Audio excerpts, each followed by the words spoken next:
Kuno care? The fuck do you want with it? Course you fucking can. How do you think Kuno made all the docky boys his gimps? Just got a fly pig. Kuno knows. Kuno and C saw you shit yourself. It's okay, pig. Not everyone can face the fear Kuno style. That's all there is to it then. Don't be a pansy. Just jump. Is it? You got pretty fucked. Kuno's surprised you've still got your head after all that. Whatever, piggy. Good call, Pigmeister. Don't come and talk to Kuno about his kingdom. Kuno doesn't fucking care.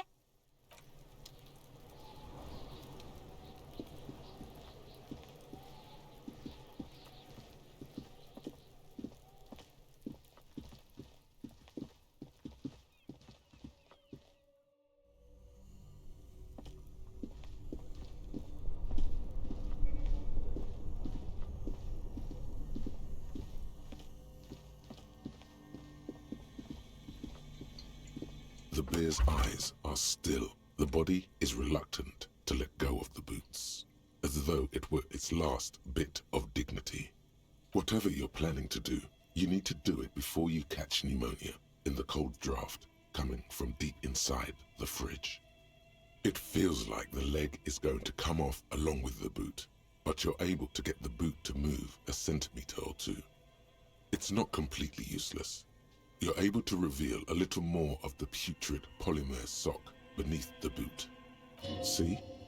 The corpse doesn't care if you try to take his boots. He doesn't need them. He's probably glad to get rid of them. He's too heavy to move by yourself. A great mass of dead muscles, with hoarfrost covering his milky eyes. This is the right method. It takes some time, but eventually the boots come off, with nasty slices of polymer sock stuck to even bigger pieces of skin and rotting flesh. Not good. Let's pin this on the bear. The ice bear tore up his legs with its claws.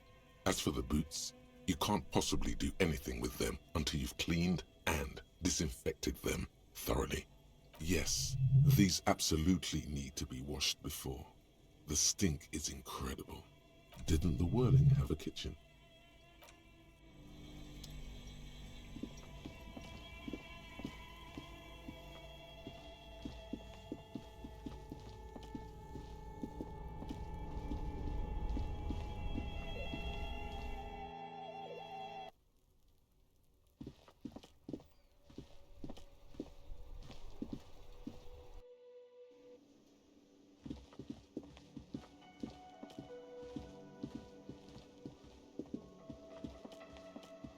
Can I help you?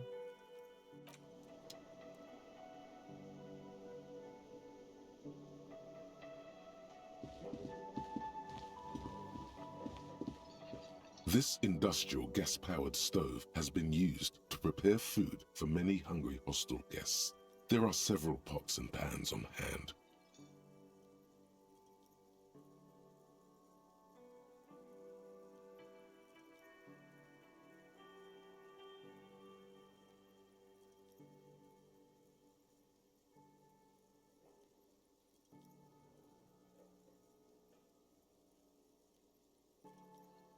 There is a variety of soaps and bleaches in the cabinet to the left of the stove. There is also a bottle of white vinegar in the cabinet next to the fridge. It's bad with those boots. Don't be stingy now. The delicious smells of cheap soap and vinegar waft up from the pot. All right now, chef. Light up the stove and boil them. The strong smell of vinegar forces you to step away from the pot. The water slowly comes to a boil. Strips of polymer fabric and human tissue separate from the lining of the boots. They float to the bubbling surface. The boots look cleaner and cleaner. Those bits of human flesh are beginning to look cooked. You can smell it too.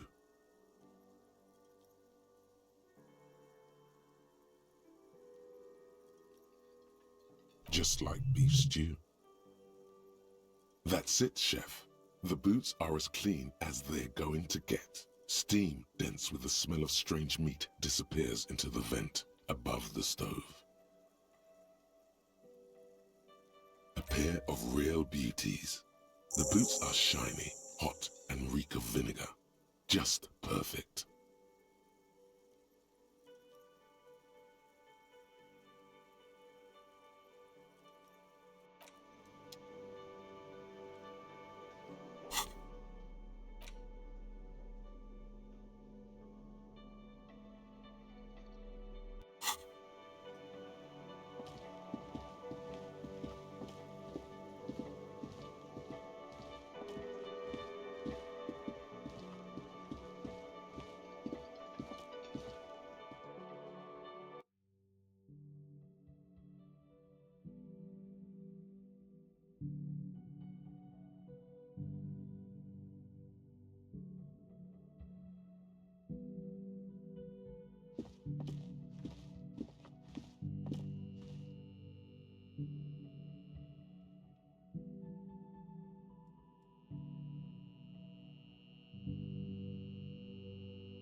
This is not the cleanest bathtub in the world, but it's cleaner than you are right now.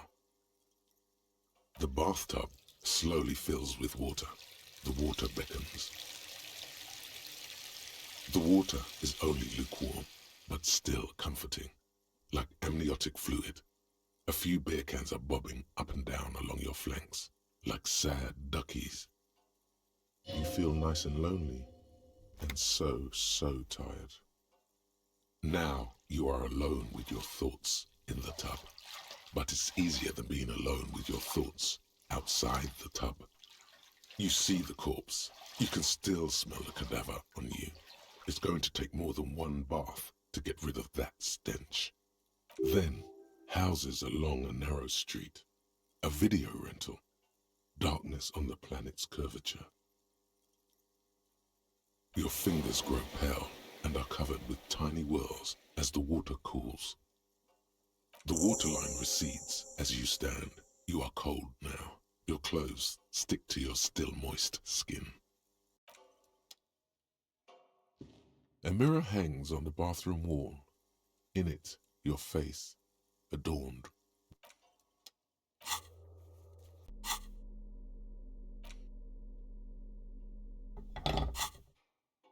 A mirror hangs on the bathroom wall. The chain cutters slip out of your hands as you attempt to twist the faucet into place. Well, you know one thing for sure. You've probably never been a plumber.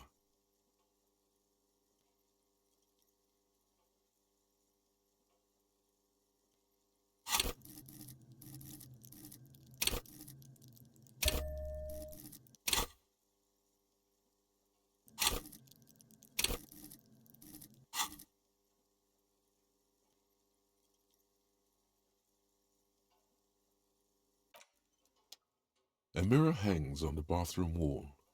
In it, it's still not happening. It won't come off that easy.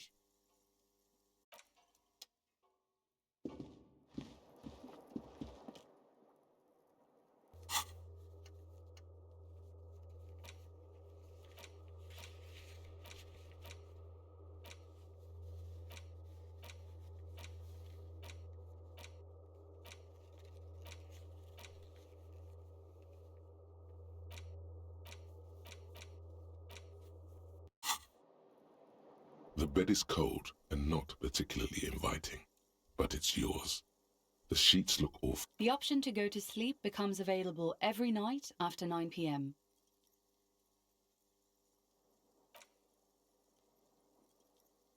The sheets feel at once coarse and clammy against your skin. The bed sags beneath your weight as you stretch out and finally close your eyes.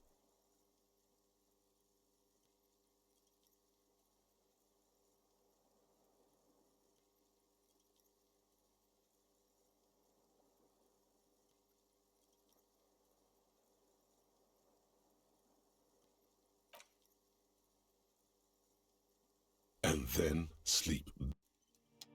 And then sleep doesn't come. Obviously, you're in bed with your eyes closed, but it's not happening.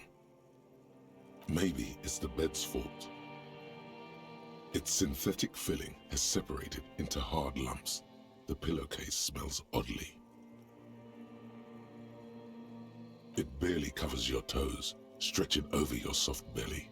This is your body here, intimate and warm, breathing.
Under your thrumming eyelids, you see a dizzying array of colors. You won't get off this carousel quite so easily.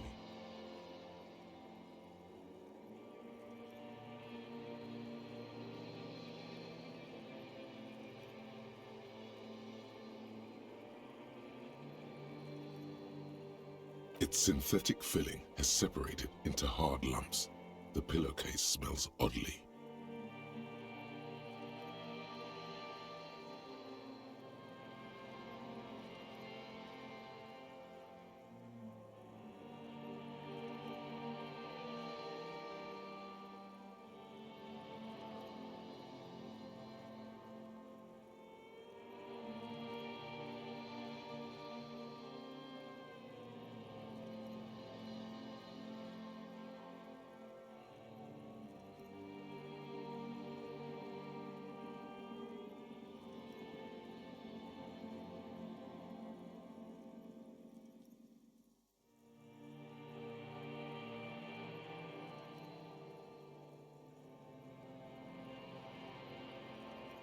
It's a little better.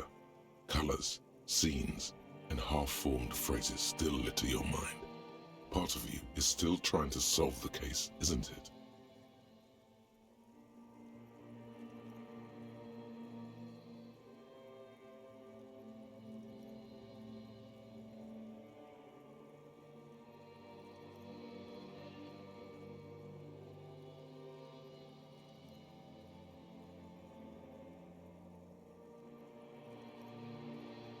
Something to do with... What was it that the lieutenant said? Union?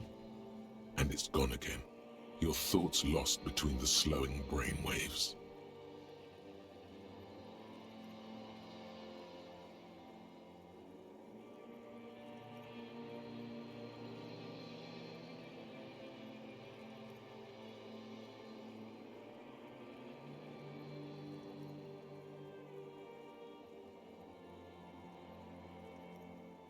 Your breathing steadies. A great silence washes over you until your eyelids twitch in your sleep and images start forming.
Do you remember the scent of your childhood?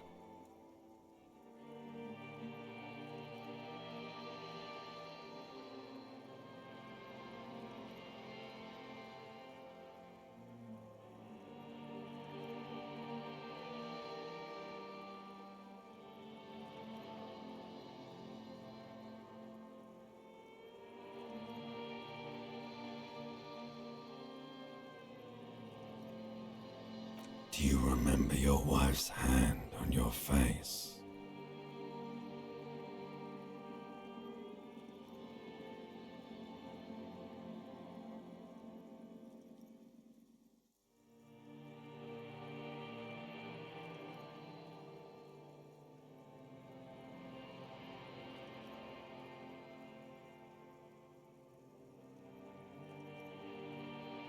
Do you remember the warmth of her thighs, between her legs and in her mouth?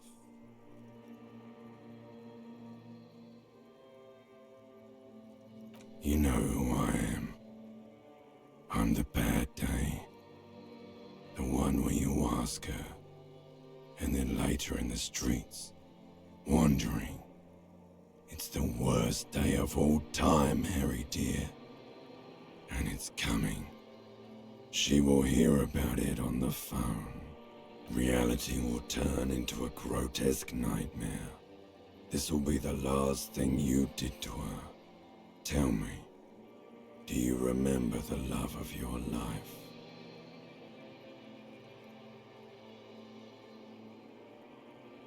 That's right, funky baby.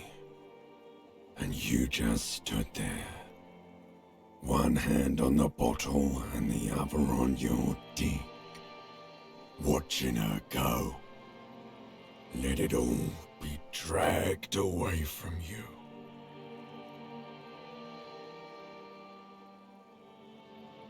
Tell me, where are your friends? Human beings have friends, Harry boy. Where the hell are yours? No, it's gone. 3 times gone and never coming back. You failed. You failed me.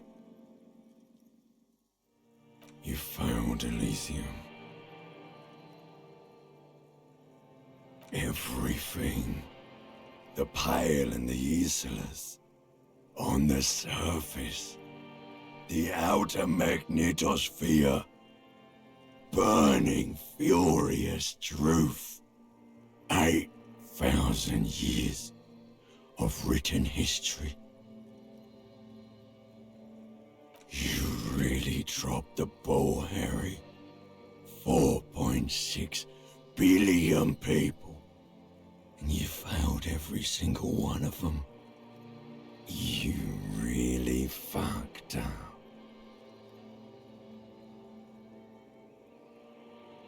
You're not coming back from shit. Thrashing around in that high conductivity state of yours. Bumping into things and acting like a clown. Who are you kidding?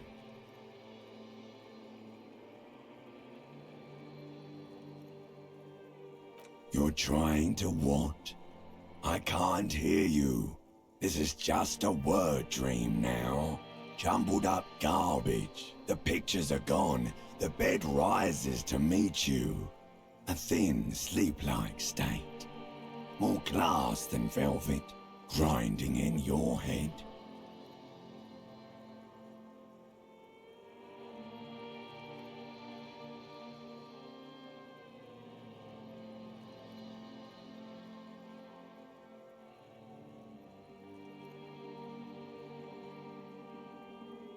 So something is wrong.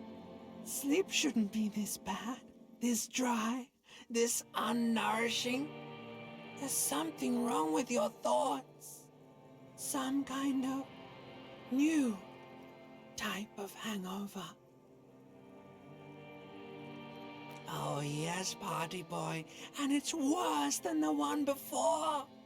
Just think of the shit you saw. Here it comes too. So soon already. A silent alarm goes off in your head like clockwork.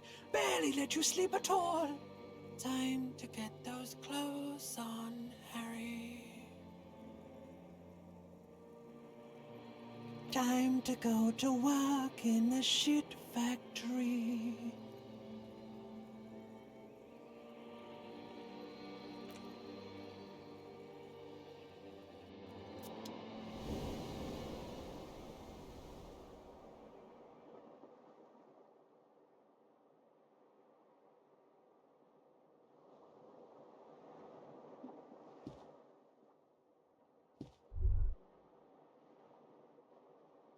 Good going, buddy.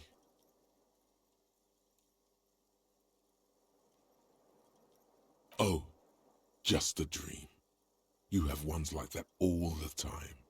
You feel even worse this morning than you did last night.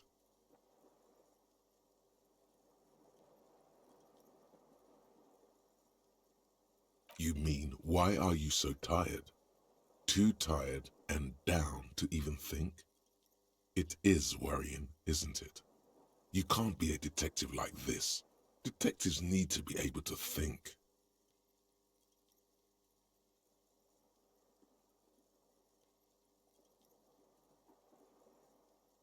It's just that your heart has finally pumped all the speed out of your system, Buster.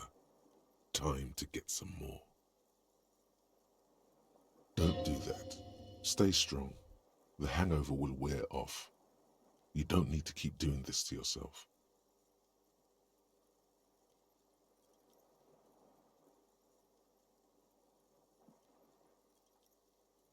Speed is a potent central nervous system stimulant.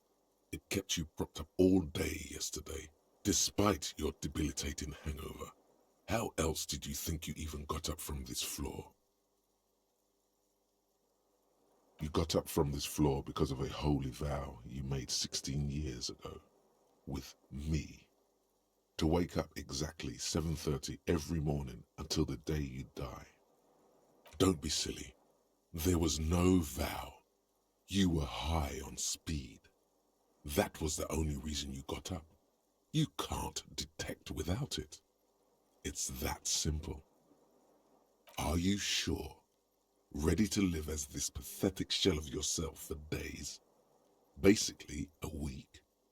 Let's be honest. 2 weeks, maybe 3.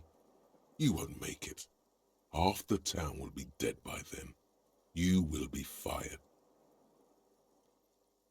Suit yourself, slow, sad shellman. See how you do without your spark.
Morning.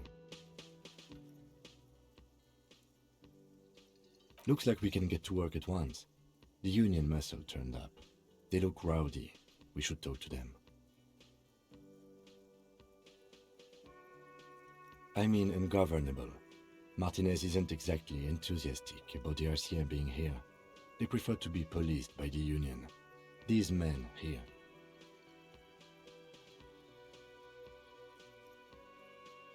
Men who drink beer for breakfast? There's talk of an armed wing of the Union called the Hardy Boys, who are responsible for state policing. I think it's them.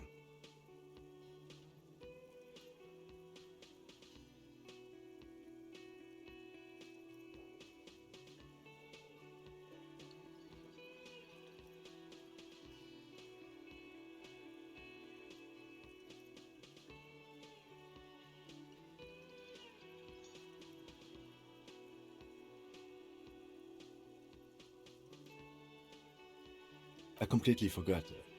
Sorry, I had a rough night's sleep. It's them by the looks of it.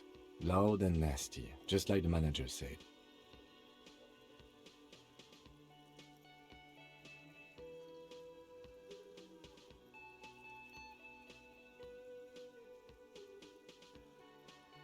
One loose thread less to worry about, and one big problem to replace it.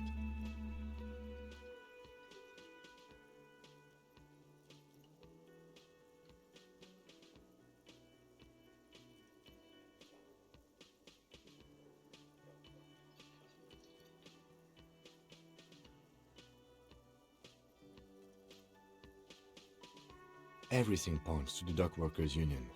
The belt used for hanging him, tracks in the mud, the circumstances in Martinez, my preliminary information.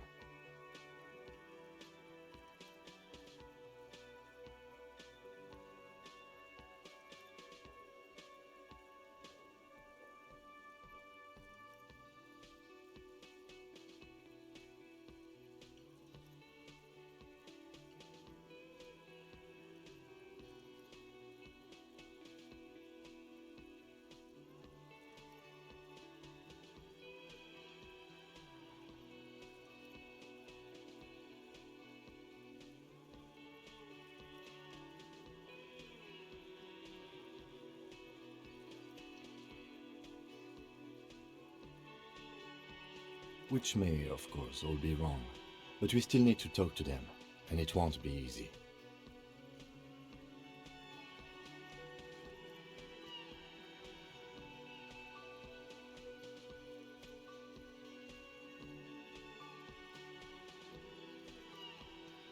That would just escalate tensions.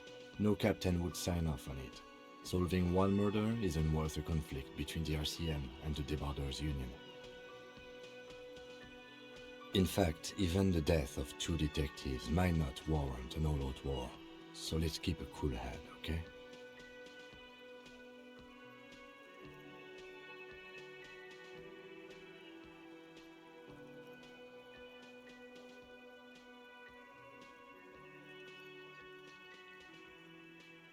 One more thing before we do. We don't have to talk to them immediately. We can walk right past them, continue with our business. Good. A power move. Purposefully concentrate on something else first. Yeah, streetwise. Zoom right past. Do it on your own terms.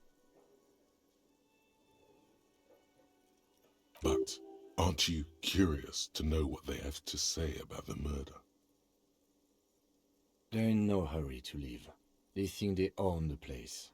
Anyway, I leave that choice to you. Whatever you decide is fine by me.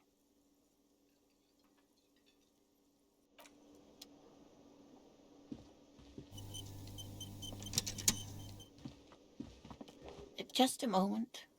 And there's no public phones nearby? The closest phone booth is down the coast. Sorry for the inconvenience, ma'am. It's fine, I understand. Thank you anyway. I'm glad to see you again, dear. Please don't trouble yourself about me, sweetie. I was just hoping to make a call, but the Whirling's phone line isn't working.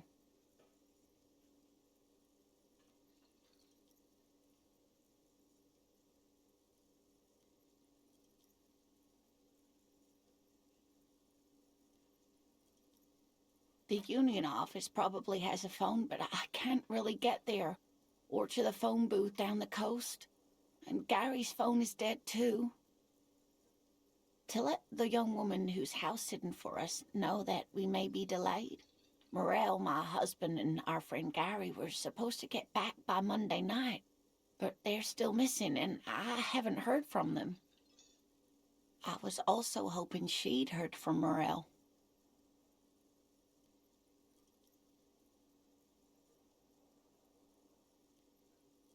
A little missing persons puzzle might just be the thing to take your mind off the hangover.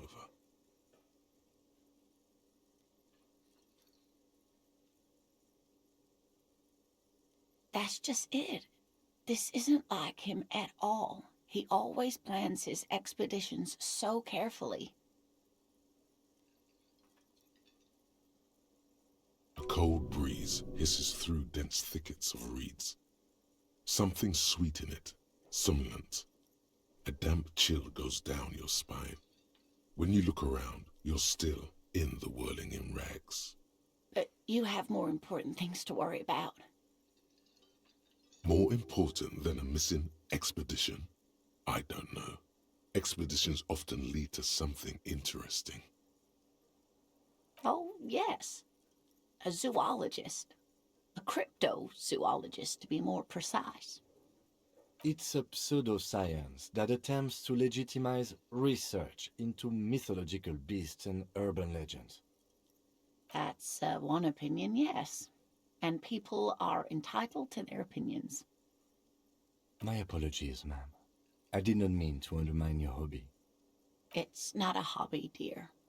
It's a subfield of zoology, one specializing in animal species that are so exceedingly rare that many assume them to be extinct or even fictitious. Searching for such species called cryptids is difficult and often thankless, and frankly, many scientists are too lazy to do it. Universities these days are rarely interested in supporting real research.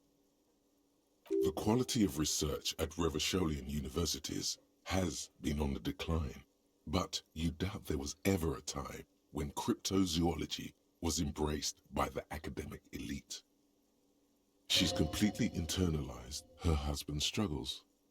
They are her own. Just some field work, sweetie. Morel is a highly trained scientist. He and his assistant Gary are studying an extremely rare species of insect.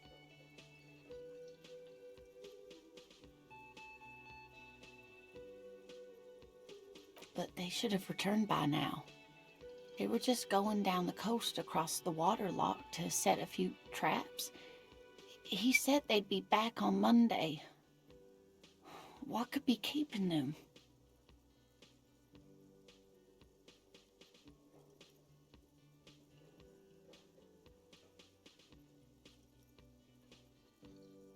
There's a nameless old fishing village nearby, but we've never had any trouble there before. There is a lot of crime around here, isn't there?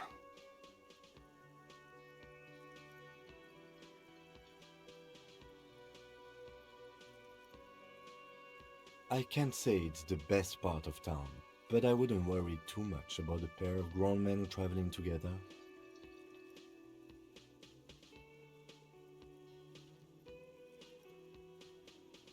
Do it. Find her husband. This will surely lead to a cryptozoological mystery with that extremely rare insect.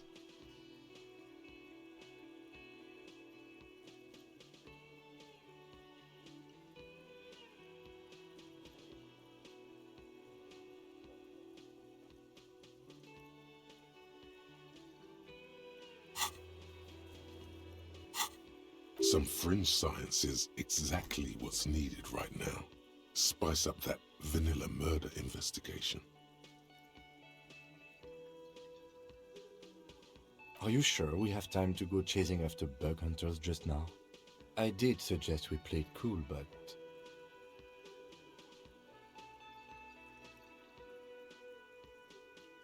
Yes, but a junior officer could... Fine. Our victim's already been dead more than a week. One more diversion won't change anything. Oh, thank you, officers. Truly, I'll be right here if you come across any sign of Morel.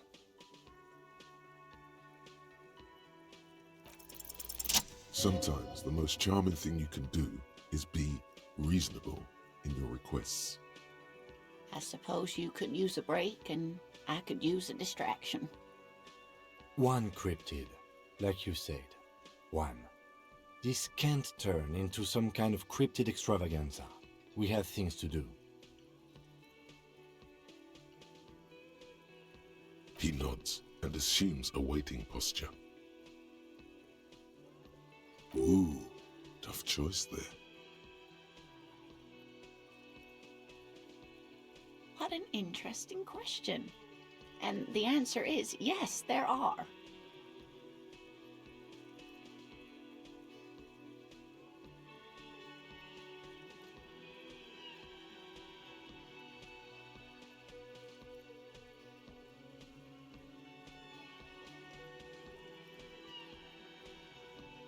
Of course. All fairy tales have someone or something invisible in them.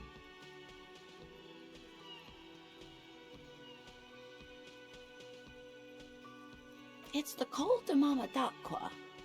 Its name means thin whisper of sound, and that's precisely what it is. Self-replicating sound waves, invisible and intangible. The Col de Mama is very afraid of us, which makes it incredibly difficult to track.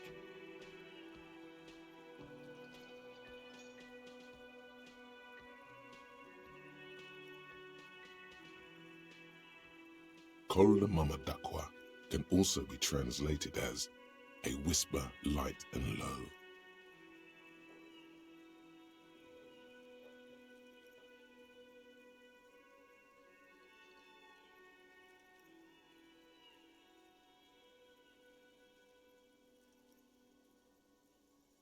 Yes, that's another translation. They're both quite lovely, aren't they?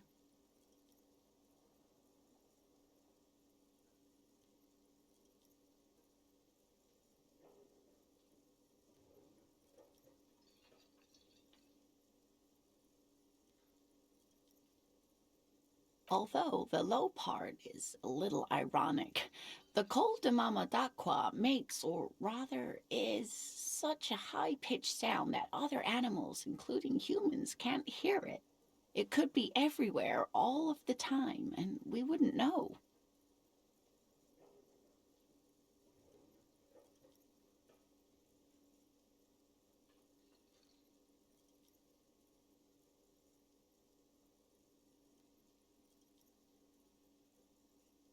Fine, I'll bite. How can an animal be a sound?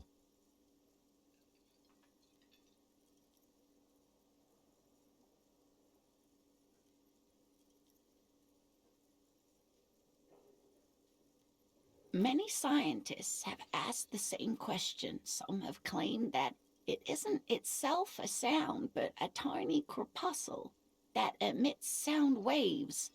But there's no evidence to support this theory.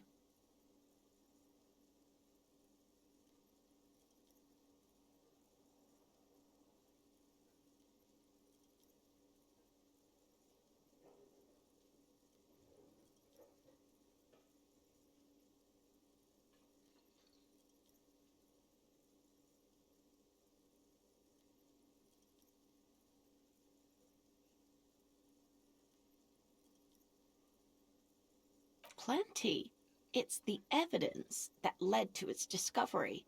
In the 20s, a group of areopagite ornithologists, that is, scientists who study birds, were trying out a new recording technology for capturing sounds outside the range of human hearing.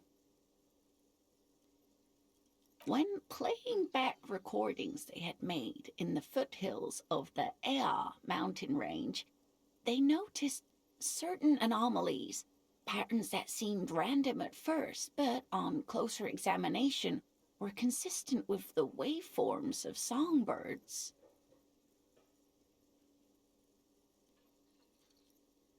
The scientists soon discovered they could track and even predict what appeared to be feeding, mating, and migration patterns based on sound waves in a strictly delimited range of ultrasonic frequencies, even higher than those of the highest pitched bat calls.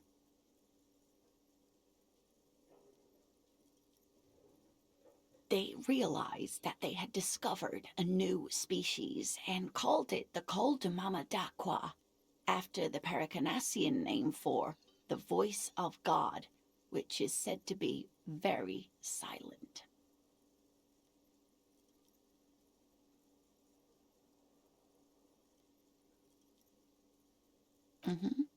They grew quite obsessed with these little birds. Even though they couldn't see them, they could distinguish among individual birds and even began to name some of them.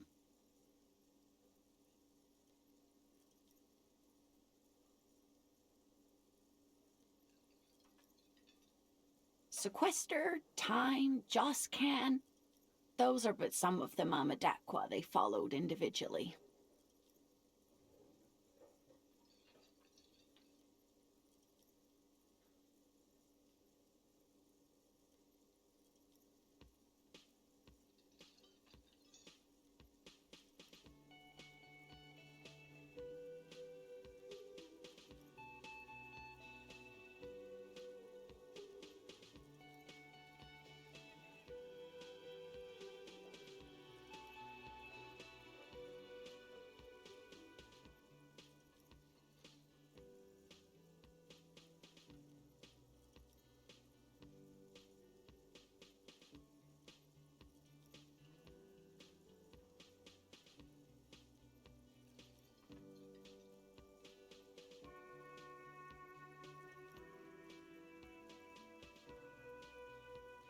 That is a sad story.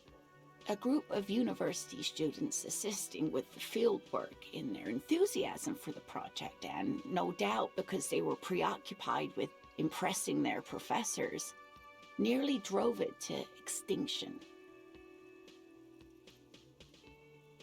They tried to communicate with it and had no other means but sound. So they started sending out sound waves at frequencies they thought might match the Mamadaquas. And what? Psst. They cancel each other out. Psst. Exactly.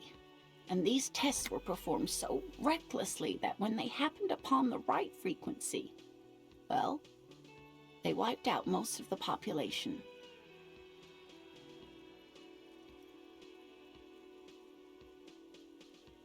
Great regret washes over her, a wending cloth.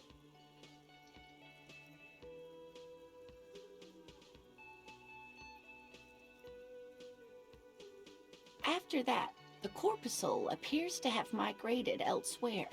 There have been recordings of anomalies similar to those spotted in Ea, but they've been few and far between. It's impossible to confirm the presence of any stable Koltamama population anywhere. Of course. A common thread in these. Disappearance and unfalsifiability. I like the story, though, ma'am. I'm glad you did, dear. It could be. As I said, it could be everywhere. And we wouldn't know any better. It could be ringing all the days of our lives and nights.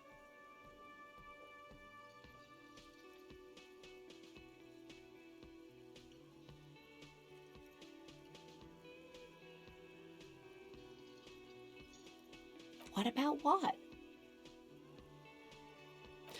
Of course, dear.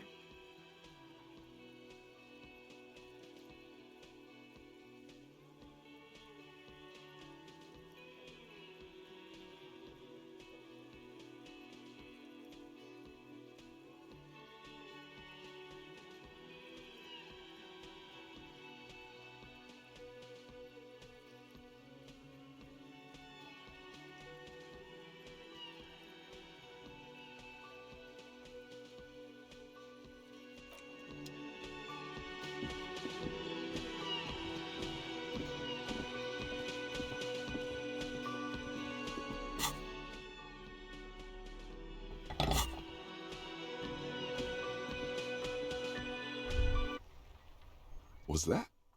Could it be? The Koldamama Dakwa? No, it's probably just your imagination ringing in your ear.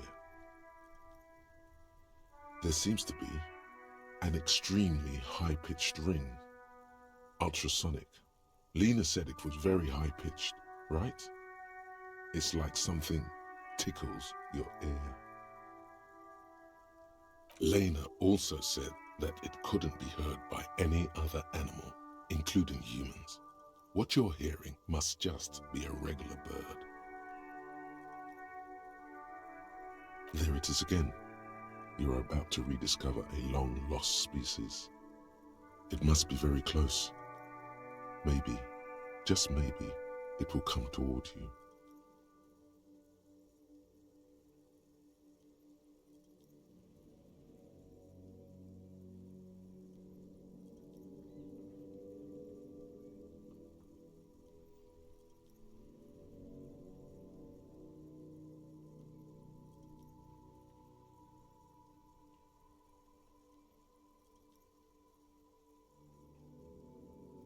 No, I don't hear the Koldomama Dakwa, and neither do you.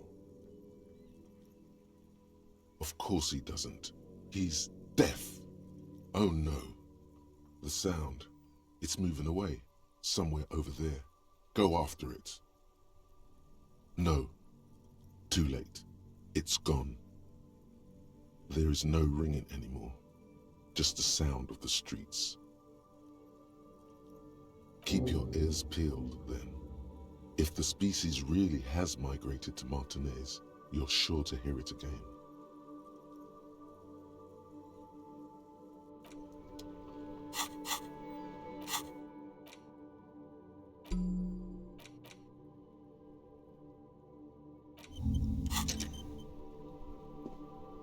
Yes?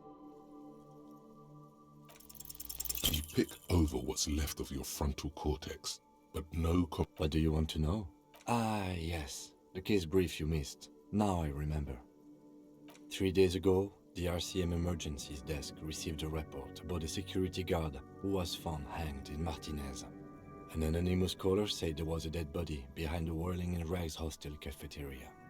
The cadaver had been there for 4 days. No one had come to investigate.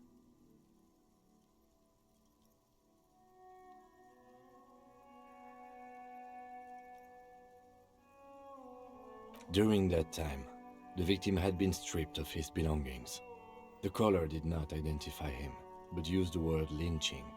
There is an ongoing labor dispute between the local dock workers and the logistics company Wild Pines. I was told we should approach the death as part of this dispute. A security guard or worker of some sort hired by Wild Pines. This was just hearsay from Martinez, of course. We need to find out the truth. They didn't identify themselves in any way. The tone was muffled using a device of some sort. The desk could identify neither the caller's age nor sex. There's a strong prejudice against involving the RCM in what's seen as union matters. The dock workers' union is the de facto police in Martinez. Now it appears they've started executing too. We cannot allow that. Just to be clear, we are police officers. It's our job to find the killer. That's the case. Uncover and arrest the killer. Good.